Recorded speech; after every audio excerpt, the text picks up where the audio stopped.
The Jewish day begins at sundown, a custom the Church follows to some extent. For example, Sunday and major feasts start the evening before. That's the reason Catholics celebrate Sunday Mass on Saturday evening. In fact, there is no Saturday evening prayer or night prayer. Instead, we pray the first of two sets of Sunday evening and night prayers. And the reading for the first of those night prayers begins, "Hear, O Israel, the Lord is our God, the Lord alone. You shall love the Lord your God with all your heart, and with all your soul, and with all your might." So the first day of our week begins with the first of all the commandments. It's not only that, however, it's the basic Jewish declaration of faith. Just as Christians can sum up their faith in the phrase, "Jesus Christ is Lord," Jews use these words to declare what they believe. So it was natural that Jesus would cite them as the prime commandment. From childhood, he had recited them daily. After all, he was a Jew. That should be obvious to his followers, and yet, at many times throughout history, followers of a Jew named Jesus have attacked his people. And our failures are not limited to the way we've treated Jews. We haven't treated each other any better.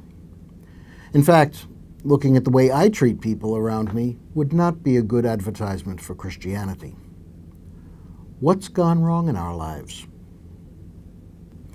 The way to find out where I've gone wrong is to look at the commandments. And if I want to find the most basic wrong in my life, I should look to the most basic commandment. The problem with the first commandment is that little word, all. I'm willing to love God in a half-hearted way. Church on Sunday and occasional prayers are fine. But loving God with all my heart, all my soul, all my mind, and all my strength, that doesn't leave much for me. When I carry a grudge, it's with me all the time. Someone in love carries thoughts of the beloved around all the time. What about my thoughts of God? The commandment says, "Keep these words that I am commanding you today in your heart." The fact is, I can go for days without giving God a single thought. Oh, I might think from time to time about religious duties and such, but of God? Even when I'm in church, I seldom think of God. Since I seldom think of God, I don't keep the first commandment. Because I don't keep the first commandment, I fall short of keeping the second. Being a Christian is not about behaving toward others in a certain way. It's about having a special kind of relationship with God. All else follows from that. How can I grow in that relationship? One way is to do what I do to build any relationship. Talk. Carry on a conversation with God. I shouldn't bother calling it prayer. That makes it seem too like a task or too exalted. Just talk. I should do it all day long, or at least when I remember to. I should say anything, even if it's just, "God, I'm going to feed the goldfish now."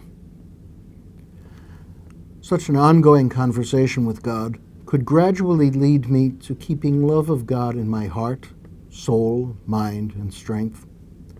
Then I would be able to love my neighbor as God does. Responding to requests from viewers who want a print version of this video series, the Australasian Theological Forum, in cooperation with UCA News, has published In Season and Out Homilies for Year B. It's available from ATF or your bookseller.